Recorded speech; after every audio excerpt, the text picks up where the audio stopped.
माँ भारती का वंदन है और आप सबका अभिनंदन है। आज हम होम्योपैथी के ऊपर कुछ डिस्कशन करनी शुरू करेंगे और इसके कुछ सेशन आपके साथ साझा करेंगे। सबसे पहले मैं अपने बारे में थोड़ा इंट्रोडक्टरी पार्ट अदा कर रहा हूँ। मेरा नाम डॉक्टर सुमेश चंद्र दुग्गल है। मैं पिछले 45 साल से होम्योपैथी की प्रैक्टिस कर रहा हूँ और डिफरेंट NGOs के साथ जुड़कर मैंने इतने वर्ष ये काम किया है। इस वक्त मैं हिमगिरी चैरिटेबल ट्रस्ट में होम्योपैथी के डॉक्टर के नाते अपनी सेवाएं दे रहा हूँ और गुरुजी और गुरुमामा का एक छोटा सा सेवादार हूँ। इस सीरीज में हम एक book Subodh homeopathic ready reckoner, ये इसके ऊपर हम अपनी जो रिसर्च है उसको शेयर करेंगे। ये किताब मेरे बड़े भाई साहब डॉक्टर सत्यपाल दुग्गल जी ने लिखी है और इसकी एडिटिंग का काम उन्होंने मेरे जिम्मे लगाया था। ये किताब सन 2013 में छप के तैयार हो गई थी और सभी हिंदुस्तान के होम्योपैथिक कॉलेजेस में इसकी कापीज लाइब्रेरी में भिजवा दी गई हैं और ये किताब जो है ये अमेज़न पर परचेज के लिए अवेलेबल है।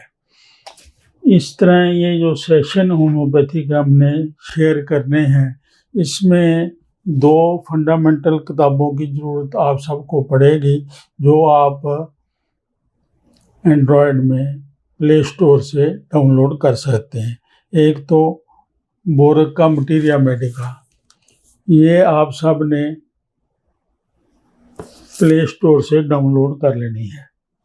दूसरी पुस्तक की जरूरत पड़ेगी, उसका नाम है सेलेक्ट योर रेमेडी।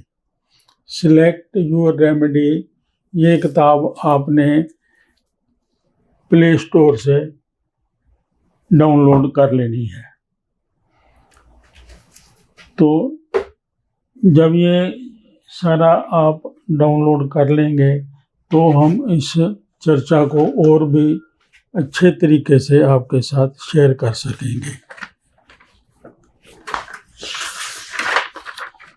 ये जो पुस्तक रेडी रेकनर के बारे में मैंने बताया है, इसमें हमारी फैमिली ने जो होम्योपैथी के ऊपर वर्क किया है, मेरे बाबूजी ने, मेरे ब्रदर सिस्टर्स ने, वो हमने बेसिक 60 मेडिसिन जो हैं वो सिलेक्ट की हैं, जिसके साथ हम 150 हेल्थ प्रॉब्लम को इजीली अटेंड कर सकते हैं और वो हेल्थ प्रॉब्लम 1 बाय 1 मैं आपके साथ शेयर करूँगा। इससे पहले कि हम चर्चा को आगे बढ़ाएं, ये ज़रूरी हो जाता है कि हम ये जो प्रोजेक्ट है इसका स्कोप क्या है और हम क्या इसमें शेयर करना चाहते हैं।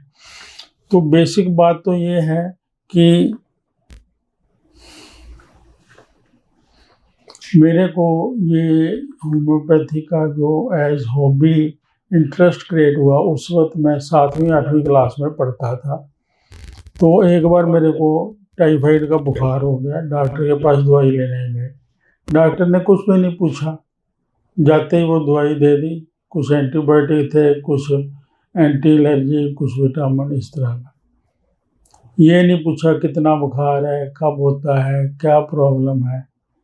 इतने छोटे से बच्चे के मन में ये आया कि ये डॉक्टर कोई कैसे ये जादू करता है, भी इसको कैसे पता लग जाता है भी क्या दवाई देनी। तो मैं उस वक्त 6ठी 7वीं क्लास में पढ़ता था। रेलवे रोड पर अम्बाला में एक छोटी सी डिस्पेंसरी थी और उसमें कुछ बुक्स भी वो सेल करते थे।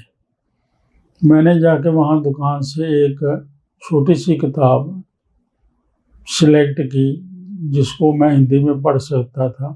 वो किताब मैं ले आया और उसको मैंने स्वाध्याय किया। मेरे बाबूजी ने बहुत अप्रिशिएट किया, उसमें अगर तू इस किताब को समझ सकता है तो एक दिन तू इस साइंस को भी समझ जाएगा। खैर, ये तो एक अलग से बात आपसे शेयर की है। ज़्यादा इससे इम्पोर्टेंट बात ये है कि ये होम्योपैथी डेवलप कैसे हुई है, हम इस तय पर जाना चाहते हैं। तो जो हमारे होम्योपैथी को सृजन करने वाले डॉक्टर हनीमन, उन्होंने सिनकोना नाम की दवाई के बारे में जिक्र किया है अपनी किताबों में कि एक पर्टिकुलर वृक्ष उस इलाके में होता था जहाँ वो थे, उसकी दातन करने से लोगों को मलेरिया का बुखार हो जाता था।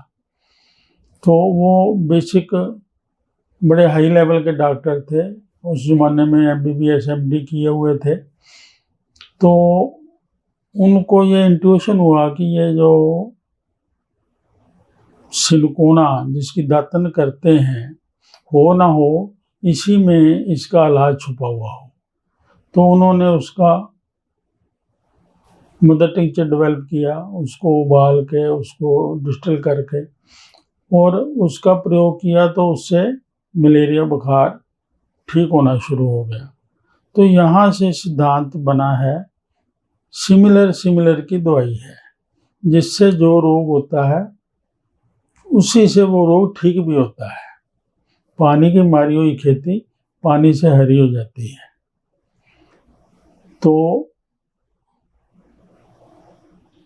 फिर आगे एक और लिटरेचर में बात आती है, बहुत बड़े डॉक्टर हुए, डॉक्टर कैंट अपने टाइम के